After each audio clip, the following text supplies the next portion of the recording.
Tēnā koutou katoa. Good morning, everyone, and welcome to this latest Westpac Smarts webinar, which is on the topic of wholesaling in New Zealand, called Pushing the Digital Limits.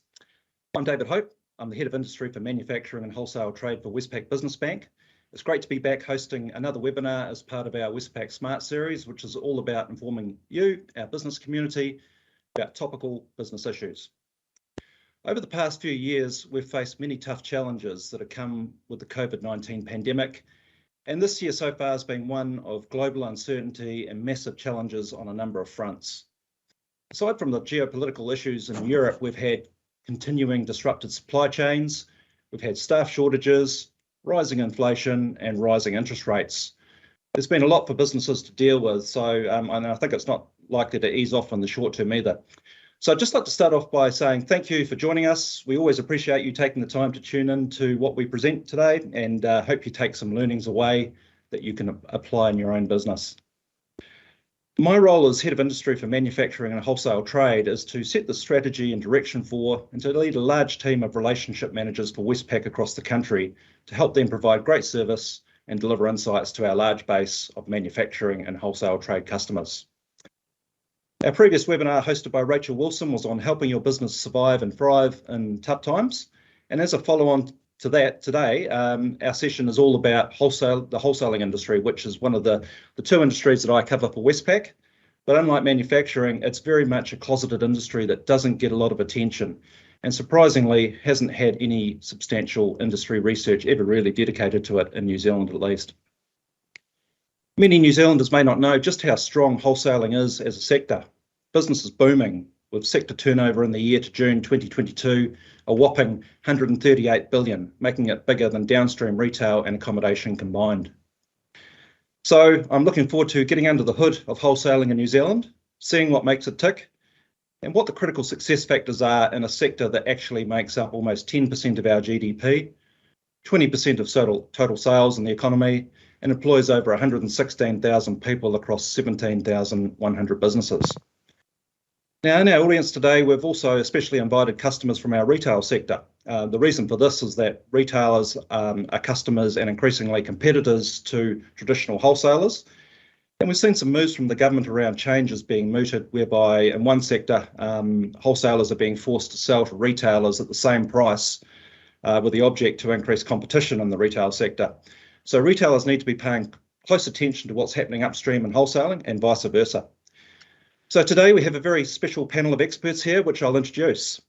Firstly, we have Westpac Industry Economist Paul Clark, who's just written and published an industry research paper on wholesaling in New Zealand, pushing the digital limits to coincide with this event. And Paul has also authored a similar report recently on the retail sector. This latest report covers what wholesalers must get right to be successful in the future. And the paper can be found on our website, and there'll be a link to this paper at the end of the webinar. So welcome, Paul. Thank you. Next up, we're delighted to have Scott Hawkins of Hawkins Watts. Now, Hawkins Watts is based in Auckland and is one of New Zealand's most significant food ingredients wholesalers. Welcome, Scott. Yeah, thank you. Nice to be here, and thanks for the invite. Great, thanks. And rounding things off, we have Richard Higham from HiQ, a family-owned electronic and plastic component wholesaler, which has become a leading component supplier to many manufacturers and industries throughout New Zealand and the rest of the world. Welcome, Richard.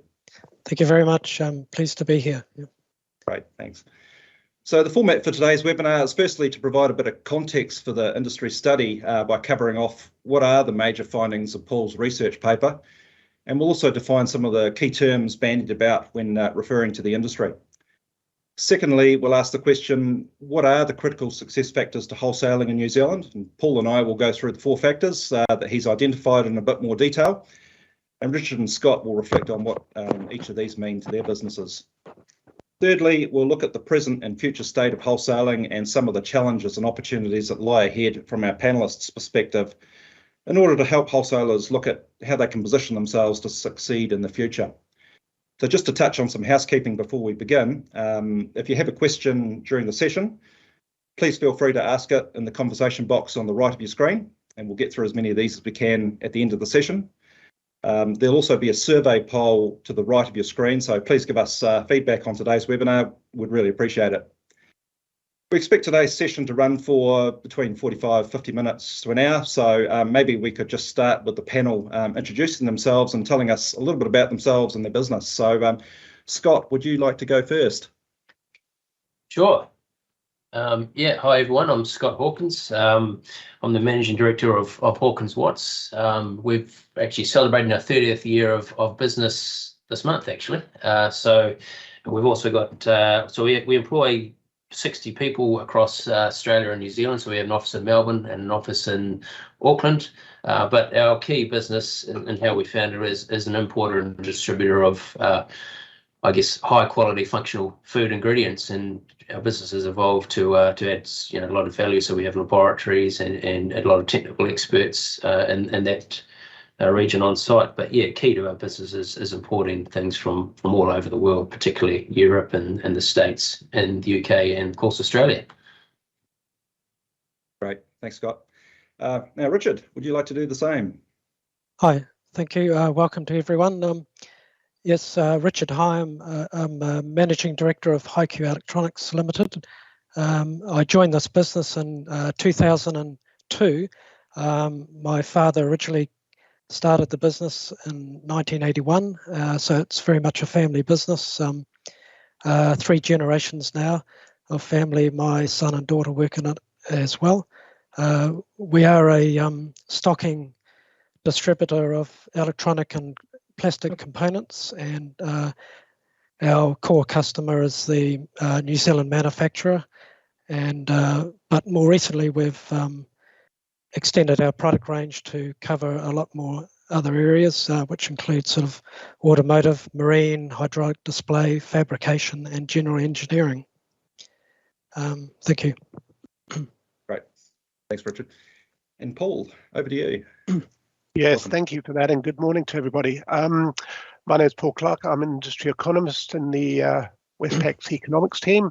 My focus is looking at industry and the competitive dynamics that occur within industry, and what does that actually mean for firms that operate in those industries. So that's really my focus. As David said, I've just done a report on, or previously did a report on retail, done this report on wholesale. Thanks, Paul. Thanks, guys. Okay, topic 1. So let's crack into it, starting on the subject of what are the major findings of this new research paper on pushing the digital limits of wholesaling in New Zealand. So if we get right back to basics, the traditional role of wholesalers has been to bulk purchase goods from suppliers, typically manufacturers, break them down into smaller quantities before selling them to customers, be they retailers or other manufacturers, or even other wholesalers. So together with retailers, they're the interface between the goods producing sectors of the economy and consumers. So Paul, it's your paper. We'll naturally start with you, and maybe other panelists can give their high level observations. Paul, I know we've often talked about the lack of information or research on wholesaling. Can you tell us about your paper and how you went about tackling this subject? I mean, was there anything that surprised you, for instance? Yeah, thank you, David. The report itself looks at what firms have to do right in order to prosper in an environment which is being shaped by rapid advances in digital technology, but not only that, changing customer preferences. As you mentioned, David, the report was. It was difficult to get information on the local industry. This is, let's be honest, wholesalers not quite as sexy as downstream retail, and information was scarce. There were a couple of reports, of course. I suppose what also surprised me was the size and scope and complexity of the sector. And you outlined just now the interaction, which is really a linear supply chain, but actually it's a much more complex than that. And I was taken aback by how complex this industry is, the complexity of the interrelationships that exist along the chain. So, yeah, I mean, that's where I sit, I suppose. Okay. Well, maybe we should define some of the key terms to help inform the audience. Paul, I wonder if you can briefly describe these key acronyms: B2B, B2C, and D2C. Yeah, well, I think the first point I should make is they are acronyms. There's lots of them, and it's a mile long. The paper tried to keep it really, really simple, and we came up with 3 business to business, which is really what wholesalers do. Manufacturers selling to wholesalers are the B2B transaction, wholesalers, excuse me, transacting with retailers is a B2B, business to business transaction. Business to consumer is really what retailers do, rather than wholesalers, which is business to end consumer, and traditionally that's what they do, and that's a little bit different from wholesalers going direct to the end consumer. The report also has D2C, which is really a subcomponent of, I suppose, of B2C when talking about, and it's usually when it's referred to, it's really talking about direct from manufacturer to consumer. So there's a couple of examples in the paper. I talk about Nike, who's a manufacturer that moved to this D2C model, which basically they're cutting out everybody in the supply chain, the disintermediating everybody and going straight to the consumer. So those are the terms, and you've already talked about the fact that wholesalers are this interface. The other point I'd like to make about this little diagram that everybody can see on the screen is that it's not a linear relationship. They're actually nested supply chains here, and it's really complex, more of a network than a linear feature, for want of a better word. Okay, thanks, Paul. Richard, over to you. You've had visibility across a lot of the findings in Paul's paper, and were a valuable contributor to the research. At a high level, was there any surprising points from the research findings? What was your take on this? Firstly, I was really interested to be contacted by Paul initially. It's something I hadn't really given a lot of thought of over the years. You get buried working away, and hadn't really put ourselves in context with the whole wholesaling in New Zealand as such. I guess we are a bit of a niche, and in a bit of a niche and a smaller contributor to it. But it was very interesting. I guess firstly the statistics, which were, as have already been pointed out, just how big it is, and the contribution it makes generally to New Zealand, and I guess generally just some of the home truths he's brought up in terms of some of the things that maybe we need to look at, and that we have been experiencing, especially over the last few years with COVID and things like that. So certainly raised some very good points, and I guess a bit of a wake-up call to us that although we have been sort of fairly progressive through the years and trying to keep up with these sort of things, it is certainly a wake-up call to that we need to be very active and making sure we are keeping up and sort of keeping up with these advances offshore that are sort of competing with us at the moment. Yeah. Sure. Thanks, Richard. I mean, for me, the major learning to come out of the study was the actual size and strength of the sector. As I said earlier, it's 10% of New Zealand's GDP, and it's continuing to outgrow most other sectors this year, according to Stats New Zealand. And when Paul and I were originally looking at the data, the rolling year-on-year sales revenue through 2021 was about, I think it was about 117 billion, and that grew to 138 billion in a quarter. Paul, why do you think that was? Was it maybe COVID or? Yes, thank you. Look, this is a big sector, and I think if we could show that chart with the graph, that's the chart. You can see basically it's got two lines on there, and the red line is basically nominal sales, and that includes that has a price impact in there as well. The blue line is really real wholesale sales, which basically strips out the impact of prices, and you can see that both have really grown strongly, and actually, to be honest, they've actually been growing for quite a long period of time, but they've certainly accelerated over the past wee while, and that's really, as you said, has been driven by COVID, as customers fearing supply shortages. And you talked about supply chain disruptions, have basically purchased on large, and that's been proven to be a boon for the industry. As it says there in the rest of the slide, margins are up, turnover's up, And actually, this is later data, so the number of firms in the industry, and when we talk about firms, of course, they're really, really small, a lot of them. On average, are 7 employees, but there's a hell of a lot of it, a lot smaller than that. So this is an industry that's getting bigger and bigger and better, sure, as they say. Okay, thanks, Paul. Moving on to the second topic, which is what are some of the critical success factors in wholesaling in New Zealand? Let's set the context for this. Paul, from your research, what's your assessment of what competition's like in the sector? Look, I think the paper said that in a general sense, competition is pretty weak. But that's probably doesn't tell the full story, because there will be niches there where competition will be really strong. And we should say that, and should have been a bit more explicit about that in the paper. But in general, we're suggesting that competition is not as strong as it could have been. That could be. In part, that's because business is old school. It's done on a handshake, relationships that have developed over time, and they're pretty cozy, and they've been there for a long time. Operations are very traditional. Wholesalers run warehouses. They purchase in bulk, sell in smaller but larger lots to retailers. So very, very traditional. And I suppose competition is also undermined a little bit by these distribution agreements that a lot of wholesalers have in place that kind of cuts out the competition.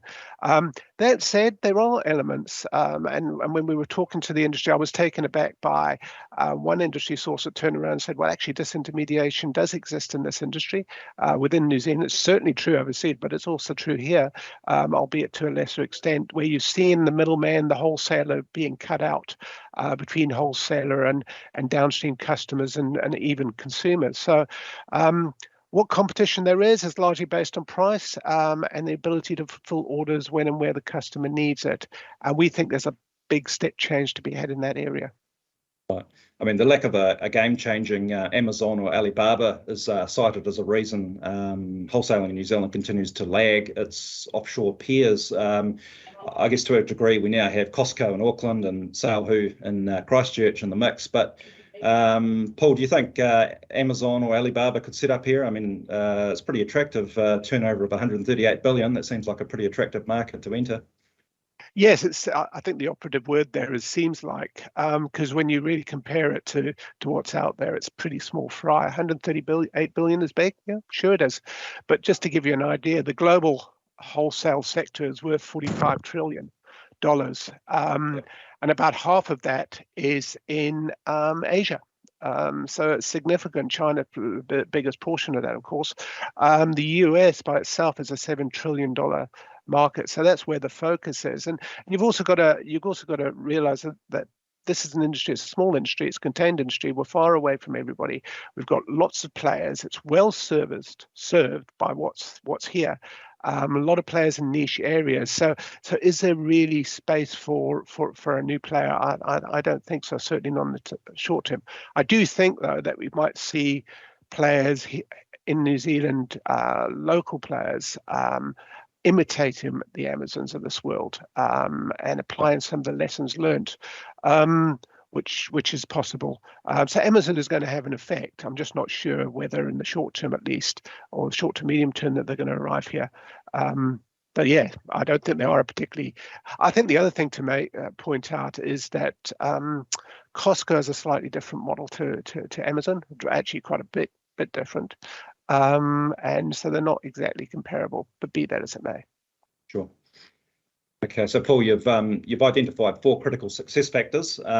Let's start with the first one, which is the need to expand into e-commerce. What do you mean by that? Yeah, so I think just to take a little bit of a step back and to introduce that, the competitive dynamics that we're seeing overseas, a lot of the forces that are shaping competition overseas have yet to be seen in New Zealand. And that's partly because it's a very contained industry in New Zealand. But there are some influences coming through and change is starting to happen. And we think that will build over time. And if that builds, we think competition in New Zealand will intensify or rise from current weak levels. And in order to succeed in that environment, as you say, there are 4 things that we've identified. And the first thing is really get into e-commerce and get into it in a big way. And that goes well beyond just establishing a website and saying, hello, here I am, and here are the products I've got, and incidentally, contact me for more details. It's about full transaction opportunities. It's about provide self-service online portals that provide value-added services. It's also, I suppose, about expanding into marketplaces. So firms themselves establish, as I said, their local version of Amazon. And we're seeing some of that already. I think Salesforce is an example of that. And you're certainly seeing that in the B2C space. So the marketplace and retail, for instance, is a similar, but that's the kind of idea.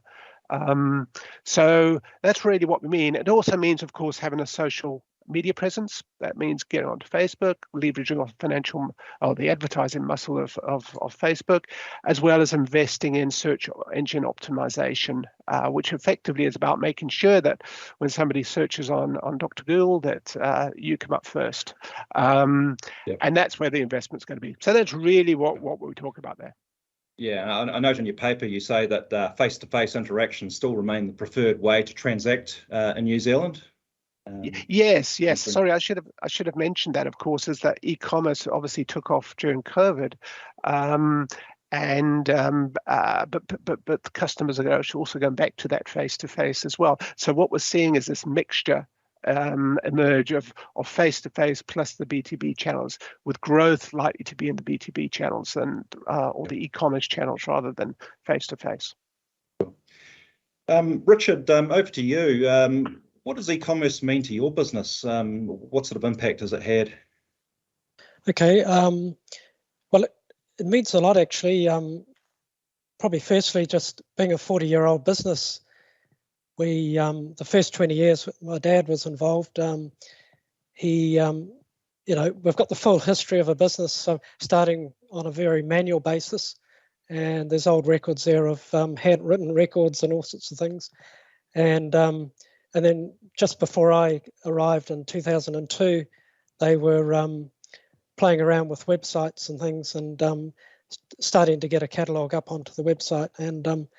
And so the last 20 years that I've been involved with it has been quite an exciting ride in terms of trying to adapt and get into all this environment with websites and expanding them and developing them. So we have been quite early adapters to it all, going back to pretty much 20 years. But saying that, we're sort of faced with having started as the way we did. 100% of our customers were all via traditional model, phone, fax, and catalogue. And so the big challenge for us has been to how we convert those customers to online purchasing as much as we can, and so it's been quite a challenge actually, to be honest. And I think we've got around about 11% that are now purchasing online. So it's been a very slow transition, and it's probably going to take a long time. And we have been, working away at it for 15 odd years, and using a lot of the techniques that are available through YouTube, and then just developing the website as developments, the Google suite, that the Google AdWords, remarketing, Google Shopping, all these things. So and then also progressing our website from something quite static with a catalogue to something more dynamic in more recent years, in the last 5 years, where we've even tried to be a mini Amazon of type with multi-domains and things, and trying to catch all the the ways of the search engines and things like that. But it's always evolving, so you have to evolve and keep changing as well. So so I guess it means a lot, and we're trying to develop as much as we can when we can, and obviously had a big impact on the business in terms of the way we operate from those traditional models, and so certainly exciting in that respect, and it's just an ever going thing of continuous improvement in that area, I guess. Yeah. Sure. Thanks, Richard. Scott, how about you? What's your take on moving your business towards e-commerce? Yeah, I was having a few laughs when I was listening to Richard talking about his father being involved in the business, and as we celebrate our 30 years of business, we're pulling out the old stock books and the old handwritten ledgers and order books to look at how far we've come. And I think if Dad was still involved in the business, because we're also a family business, he'd probably still be doing it that way. So I think he struggles to even turn his computer on now, actually. So I think we've come a long way, and I could relate to a lot of things that Richard said. I think e-commerce is certainly very important. It's certainly the old cliche. It's a journey, not a destination. It's continually changing, and I think that's shaped a lot by the customers and also the suppliers you transact with, and their willingness to embrace it as well. And I think, as Paul identified in his article, quite a lot of them still operate on quite rudimentary systems, spreadsheets and the like. But there's also a lot of different systems out there, and we find a lot of our bigger customers sort of tell you, this is how we do it, you'll do it our way. And quite often we've sort of found through our use of systems that it's actually been invaluable to help us manage them and help manage their business. And our sales team and our customer services team actually have worked out that they often know more about the purchasing habits of some of our customers than they do. But specifically to e-commerce, as we've developed and invested in systems, probably the first thing I noticed when I came back from working in London was the need to invest in better systems. This was in 2009.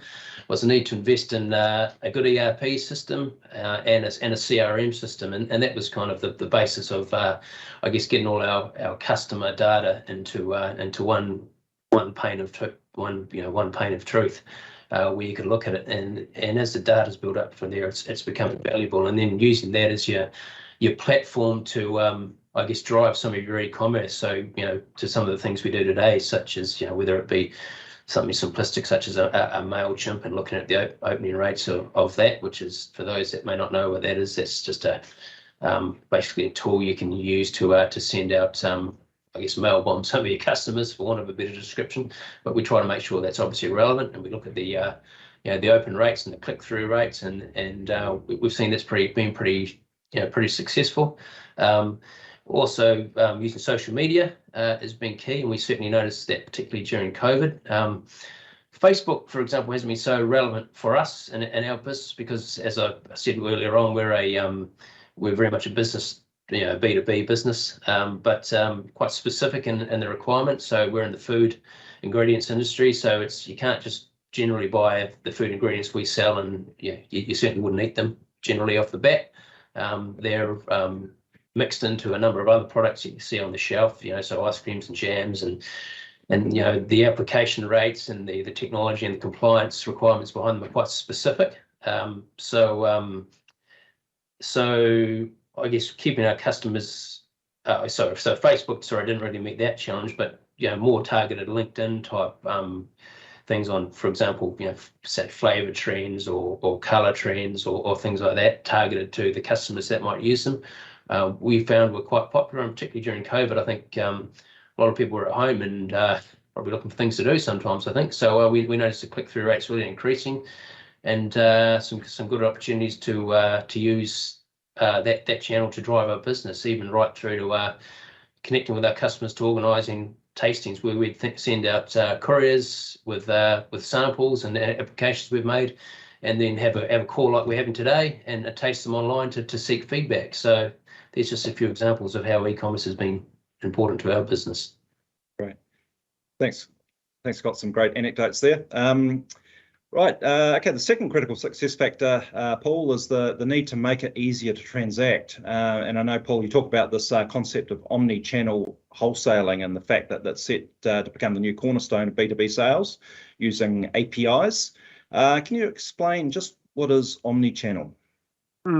Yeah, well, you see this obviously in retail as well, where there used to be a single way of transacting with wholesaler, and in that they become multi-channel. So you had numerous ways to interact with a wholesaler. So omni-channel basically says, well, how do you integrate those different ways together to provide the customer with a seamless purchasing experience? And that allows basically the customer to purchase something anytime, any place, whenever they want and how they want, and to whatever means they want. And essentially it's about being, you could basically, let me give you an example. Maybe that's the best way to describe it. You might do a search on the internet, on your desk at work. You might click onto a website, a wholesaler website, and then you may start to go through the procurement process as you're on that website. And then, for whatever reason, you can continue at a later stage without losing your place, so to speak. Let's say on a mobile phone, because you're on your way to a meeting and you just conclude it on the main. It's just making it easier for customers to transact in this kind of integrated way, and that's really what it refers to. It's quite it's probably more popular or widespread or gain more traction in retail, but certainly is starting to come through in wholesale. And we think in the future that's going to become the cornerstone. Wholesalers are going to have to deliver that kind of capability to their customers if they're looking to compete, especially if they're competing with marketplaces. Thanks. Scott, have you sort of seen this practice in New Zealand? I know you touched on a little bit previous comment, but yeah, we have. I mean, probably in terms of our particular business, as we said, it's quite specific, so we haven't seen it develop as much as it could have. But yes, certainly. I mean, we're using Teams today. I've quite often been on Teams calls over the past few years, particularly while I've been in obviously remote locations at home, but also in the car. So it's quite obviously not on video in the car, just to be clear. But that's those kind of developments have been really positive. But also just the multiple touch points we have with customers, whether it be via social media, whether it be via some of our send outs via LinkedIn's, and we've actually noticed we've had some customers ask us about stock availability through social media. Obviously we continue to use email, but it is a slow burn again, as Richard pointed out earlier on, just in terms of I guess trying to I suppose collaborate with your customers and suppliers to make sure we're all on the same page about the technology we use and how we want to use it. But yeah, absolutely, we're seeing that. How about you, Richard? Have you got anything to add to that? Yeah, I guess traditionally being the type of business and the way we've evolved, I guess we've been using multi-channels via phone, fax and counter. So we are sort of some of the more recent startups are very sort of online and probably don't have quite the diverse sort of channels that, but we're very, very strong still in phone. Fax has sort of been replaced by email, I guess. Counter, the more B2B, so the more B2C that's sort of been encouraged through the website now. We do get a lot of people turning up here, and although we're not a retail shop as such, we traditionally sort of help the manufacturers in their prototyping and sort of designs and things like that. But more recently, it's become the B2C has become quite popular, and people are coming to the door and wanting to purchase. So it's sort of trying to manage all these things, I guess, while trying to drive them as much to the online presence, and hopefully there's enough information on the site for them to make decisions and purchase online and from there. But things like web chat are very, very good, very time consuming, and you could almost employ a full-time staff member to manage it. So where we find it fantastic, and the customer, with the accelerated expectations of the customer now, wanting quick answers and instant responses to stock and availability and pricing and all these things. That does give it to them, and also transpires to orders, which is really good. So I think all of these things are working pretty well. I guess with our we had a major website upgrade in 2015, which we were able to integrate our business software into it, which meant our orders could download straight into the business software, and saved a lot of time sort of in that respect. So the more orders we get online, just streamlines that sort of process. It takes a bit of the labour out of through the traditional model of coming through the email or phone there.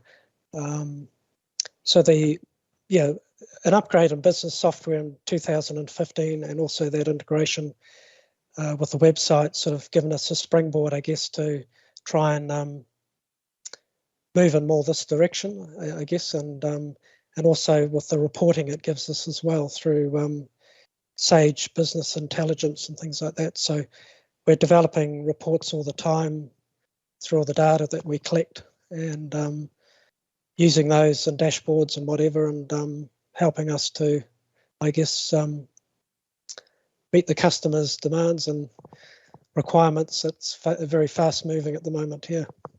Okay, great. Thanks, Richard. Okay, moving on to the third critical success factor, which is automating and integrating the order fulfillment process. So this is a big one. Paul, I guess it's all about how to set it up to maximise efficiency and effectiveness, and how to work out the cost benefit, isn't it? Can you briefly take us through that one? Yeah, so while the previous two critical success factors were really focused on the customer and how you use digital technologies to get to the customer, this is really about how to use digital technologies to actually get the goods to the customer, if you understand what I'm saying. And it really talks about the new digital technologies that have become available, and how they might be used to better manage inventories, and also better manage the supply chain. And I suppose the report talks about things like robotics, automation, Internet of Things, artificial intelligence, and sensor technologies to automate warehousing. And everybody's seen the video of Amazon, and you've got all these robots all over the place. You know, we kind of see that in wholesaling as well, more broadly. Also, we're looking at basically enterprise resource planning software that basically integrates all these disparate systems together to basically maximize efficiencies. And that includes not just within warehouses, but also along the supply chain. We're also seeing technologies basically create effectively supplier ecosystems where firms will tap into these ecosystems, or wholesalers will tap into these ecosystems, don't necessarily have to go to a particular supplier, just tap into the ecosystems, and whoever's best able to supply will supply. And I suppose that's something that we see happening more and more in the future. But what it also does, and I haven't really touched on that so far, is this idea of digital technologies basically lowering the barriers to entry for new market entrants. So these are wholesalers that actually don't own any physical infrastructure, but actually use technologies to tap into these ecosystems and then deliver straight to the customer. And I think that's a growing threat. And although that's only just starting in New Zealand, and it's certainly probably more progressed overseas, I foresee that will become a bigger issue here. Now, of course, the investment for this technology can be massive, because what we're really talking about here is the changing of business models, or not changing, is the disruption of business models, completely changing how you do things. And that could be, for many, that may be a bridge too far. Firstly, it's going to cost a lot of money, and secondly, it requires a big change in mindset. So there are some big challenges in this space, but if you want to play in the digital space, this is the way to go. Great, thanks, Paul. How are we doing for time? I might move on. So according to the Boston Consulting Group, automated warehouses can cut operating costs by up to 55%, mainly through managing labour and floor space more efficiently and minimising error rates. Okay, the fourth critical success factor is around boosting analytical maturity. And a lot of this revolves around data and predictive analytics to gain a better understanding of customer needs and market positioning and operational performance. Richard, I know you're very interested in predictive analytics. You touched on it before. You're starting to look at this for HiQ. What's your sort of take on using predictive analytics? Yeah, I think, yeah, definitely. Yeah, sort of we're new to this, and well, we've had the traditional. We've used Excel. I've used Excel spreadsheets for years, and got a lot of data and information there year by year, and use that a lot to predict and whatever. But more recently, we've got one member on the staff now that's doing a paper on it. Just finished a paper on it, and data analytics and things, and also potentially looking at Power BI as well, which you know, to help with descriptive analytics for our data as well. So it's a pretty new thing for us, but I guess just adding it to a big range of things that we use currently in our reporting. So Sure. Yeah, certainly. Okay. Yep. Thanks, Richard. Scott, how about you? Do you see a role for predictive analytics in the future of Hawkins Watts? Yeah, absolutely. Yeah, I mean, you know, we came from as I said, the old pen and paper to the spreadsheets, and then we moved on to those spreadsheets being automated, I guess, through an expert who's designed automated reports, which, you know, we pick up reordering patterns, and we use that to communicate with our customers and suppliers to make sure that's all tied up. But yeah, we've actually, since I guess in our latest round of the Enterprise Resource Planning System, or ERP system, we've actually just taken on a couple of new tools. One of them is Microsoft Business Intelligence, BI, which is fantastic to have everything like that at your fingertips. It's really just, you know, short-circuited the path to a lot of that information. And the second is you know, demand planning systems that it's a Microsoft product that we're using at the moment that ties in with our ERP, and there's still a bit of manual input required to get the forecast from customers into the system. In an ideal world, you know, through APIs, as you've referred to in your paper, Paul, you know, those would connect and the systems could speak to each other. But there's still a bit of a reticence from some customers and suppliers to do that, often around perceived security concerns, or you know, around computers and logging into their ecosystems, particularly some of the bigger ones. But I think that'll change over time. But yeah, we've already seen massive advances in efficiencies from using those systems, and I think, you know, the sooner we, you know, I think that path will continue, and it'll just improve. So yeah, absolutely, it's a key part to the future. Yeah. Thanks, Scott. So just the banker's point of view on this is that businesses should be looking at all the options here. There's some great software in the market now, such as Nime, which is free and open source, Tableau, which is very easy to use, Domo, which allows you to run your business on your phone. And of course, there's also the larger, well-established offerings from Google Analytics, SAP, and SAS. Oh, and Sisense is another highly regarded predictive analytics tool too. So from my perspective, I think companies that start investing in this now will be far more dynamic and responsive to customers' current and future needs, and will be more profitable. After all, in the current high inflation environment, there's a limit to how many price increases you can keep passing through before the customer says, sorry, I can't buy from you at that price.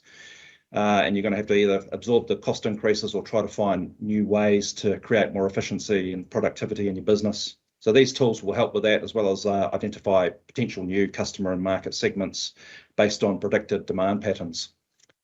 Okay, on to the third topic, which is looking from the present to the future state of wholesaling from our panelists' perspective, in order to help wholesalers look at how they can position themselves to succeed in the future.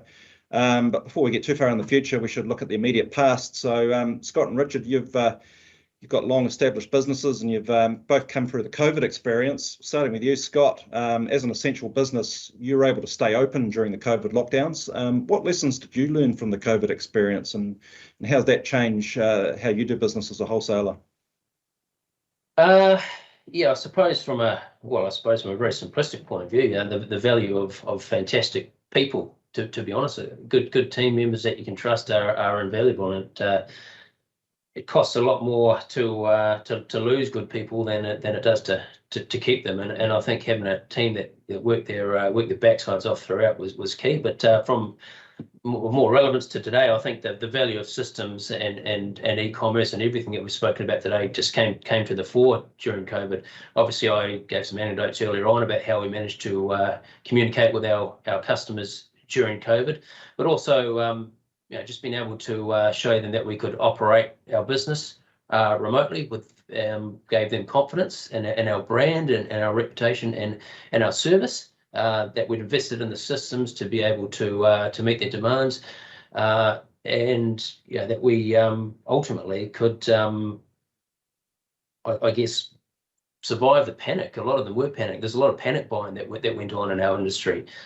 So for us to be able to meet those demands, get the stock here as quickly as possible, without valuable systems and the people and everything we've just referred to, that whole, I guess, ecosystem, we wouldn't have been able to do it. So I'm just glad we invested when we did. Yeah, sure. Richard, how about you? You weren't able to stay physically open. What did that mean for you as a wholesaler? It was a bit of a wake-up call, I guess, for everything in terms of a business and how you operate. And we pretty much shut down. We had a very, very small amount of essential business, which was pretty much next to nothing. And so it was a good month out of action there, and then building up from that when the lockdown sort of freed up. So yeah, like a lot of learning things to learn out of it. I guess the first thing for me was kind of coming into COVID and trying to read where things were going to go and anticipate and predict where the business was going to go. So where I monitor things pretty closely month by month and year by year and all this sort of thing, I guess the microscope really went on everything, and cash flow and all that sort of thing. So it brought actually another dimension to perhaps monitoring the business, I guess, for me. I guess all the challenges of working from home and all that type of thing, and keeping the staff working as much as we could, and those that could and those that couldn't, just keeping in touch with them and waiting for things to improve, I guess. So big opportunities for us as well. We are a major stockist of what we do. So we've got a massive inventory here in stock to feed the New Zealand market. So, and we've been, as COVID transpired, we built it further and further to mitigate very long lead times. So, and I guess the difficulties offshore for other companies, it did bring some business to us too, sort of indirectly, because if you have the stock, you sell it. And I guess a lot of people were scrambling there for a while, trying to find things. And we were in a fortunate position to be able to service some quite good demand, which has carried on through pretty well too. So, a good experience, not a good experience, but certainly we are better people as a result of it, I guess. Yeah. Thanks, Richard. Scott, what do you sort of see as the current state of play of wholesaling in New Zealand? What are some of the challenges or opportunities that you see that lie ahead? Well, I mean, I guess it's kind of a subjective question. I mean, when I look at ourselves, we're as I've sort of alluded to, there's a lot of people that still use quite rudimentary methods, just different systems. And I think the opportunity probably lies in collaboration, working together with certainly with your customers to understand what their needs are, and making sure you design your systems and your offerings to around those. Obviously, you can't be everything to everyone, so it's making sure that you're I guess having the critical mass of where you need to be in terms of your customers. But then when you look at some of these wholesalers that for, I don't know, and one that comes to mind in the food space, which we're not directly competing with, but would be Gilmore's, for example. You go online, they have online purchasing tools, and I guess the people that are doing it well provide a seamless experience from the first click right through to delivery and the after sales service and beyond. Whereas I think the challenge is trying to I guess get the appropriate investment through pretty much, as Paul's alluded to, into those systems, and getting people to, particularly New Zealand, to see the value in that, because I think we are protected to a degree by what we call the tyranny of distance, and probably the lack of scale in the market, which probably means we don't necessarily invest as much as we do in those kind of systems and whatnot. But I think if you start now, you'll realise the benefits of doing it, and it'll just continue and hold you well into the future, because other people will emerge, particularly as more tech savvy people come through. So I think there's some good opportunities there. Sure. So the banker's point of view here would be questions that I'd be asking myself as follows. So how does your e-commerce portal shape up against your competitors? Do you know how your customers actually find you? Do you know how to find the data that could help you get into new markets or to cross-sell more effectively to your existing customers? Can you objectively define what are your business's biggest weaknesses and biggest opportunities when you look at Paul's 4 critical success factors? What would be some of the ways to mitigate the weaknesses and take advantage of the opportunities? Do you have a plan to take advantage of the changing trends that we've talked about today? Okay, let's have a look at some audience questions. See how we're doing for time.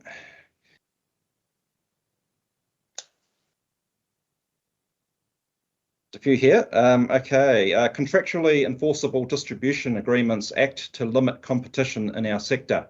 Does anyone see this changing in the future? Richard or Scott, what's your thoughts there? Contractually enforceable agreements, I suppose that's for product lines or brands. We have quite a number of those exclusive distribution agreements, but we are seeing some parallel importing happening in the market for sure in our space. We obviously don't like it when it happens to us, but we do it ourselves sometimes as well. I mean, but generally speaking, if that happens, that gets discovered pretty quickly, and some mechanisms are put in place to by the overseas supplier to make sure there's pricing parity. But yeah, that is a difficult one, and I think that is certainly a protection mechanism that's very common in our industry. Yeah. Thanks, Scott. Another question was, what are you going to do next to improve performance? What's on your Christmas wish list? Or is it too soon to ask? Richard, how about you? What are you going to do to improve performance? Oh, gee, yeah, so many things, I guess. But yeah, I guess, yeah, just getting through, yeah, just the challenges at the moment. Really, we're sort of a bit buried in sort of the challenges at the moment too. But I guess, yeah, just continually improve in this area that we're talking about today, I guess, really is the main challenge. And I think our website is 5 years old now, so I think the wish list for me is really to, I think we're due for another sort of, we're continuing improving it, but you get to that point where you've got to then sort of get that user interface even smoother and more efficient. So I think that's one of the main ones here. We have another question. Can you repeat the digital tools you mentioned, please? We didn't hear them all. So I've mentioned KNIME, K-N-I-M-E, which is free and open source. Tableau, which is easy to use. Domo, which allows you to run your business on your phone, so DOMO. SaaS, SAP, and Google Analytics, and finally Sysence, which is spelled SISENCE. So have a look at those. Great products, and will help you predict where your sales are coming from and buying patterns. That's probably be about as much time as we can allocate to questions, because we've got about 5 minutes left. I guess, Paul, at this point, to summarise, what's your summary? What does this all this mean for wholesalers? I guess it's the so what. Yes, I mean, I looked across these 4 critical success factors and said, well, what do customers have to be? Oh, sorry, what do wholesalers have to be? And I suppose there are 2 words: agility. They have to be agile, and they have to be responsive to changes in their operating environment. And those 4 critical success factors are the ways in which you do that. So where do I see the industries going? I think in an environment where competition is set to increase, firms that will follow these critical success factors or adopt these critical success factors will prosper, to be honest. And it's really clear, and those that don't will struggle. This isn't in the paper, but over time, I think we're going to see an industry shakeout. We've got 17,000 firms in the industry. Lots of them are small. I think the changes that are required are likely to be driven by changes in customer expectations, and digital technologies will be prove to be a little bit of a step too far or bridge too far for many. So I think we're going to see some consolidation. I think we're going to see wholesalers looking to gain scale, product range, and look to improve efficiencies. And there we're talking about warehouse efficiencies or inventory efficiency, or inventory management efficiencies, and supply chain efficiencies. So at the one end of the scale, I think you're going to see a small number of what I call bulge bracket firms. They'll be technologically advanced operators. They're running large warehouses. They're linked to supplier and buyer networks, and they will dominate the landscape. But there's also a role for niche players as well. So we'll see a larger number, but fewer small operators that service very specialized market niches. So there's still a role for them. These players will not be quite as technologically advanced, but they certainly will make some improvements, but will compete off the basis of product and knowledge and other services. So that's the way I see the industry going. And obviously those smaller players will be facing off against new market entrants as well, who are not weighed down by physical infrastructure and the like. So that's where I see the industry going. Effectively, fewer players, bit of a what's the right word? Large players at one end of the spectrum, fewer smaller players at the other end of the spectrum. There's a bit of a gap in the middle. Interesting. Okay, thanks, Paul. Yeah, well, look, unfortunately, that's all we have time for today. So I think we'll close it off there. Probably could have talked for another hour, actually. I've had lots more questions, but we'll limit it to an hour. So thanks very much to Scott, Richard, and Paul for joining our discussion today. Look, it was a discussion full of fascinating insights, anecdotes, and some practical tips. Thanks to all of you in the audience. Really appreciate you taking the time out of your busy Tuesday to join us. If you have any follow-up questions, please do send these to events@westpac.co.nz, and an email will also be sent to all attendees with a recording of this webinar. Please keep an eye out also for future Westpac Smarts webinars in this series next year. Take care, everyone. Kia kaha. Thank you. Goodbye.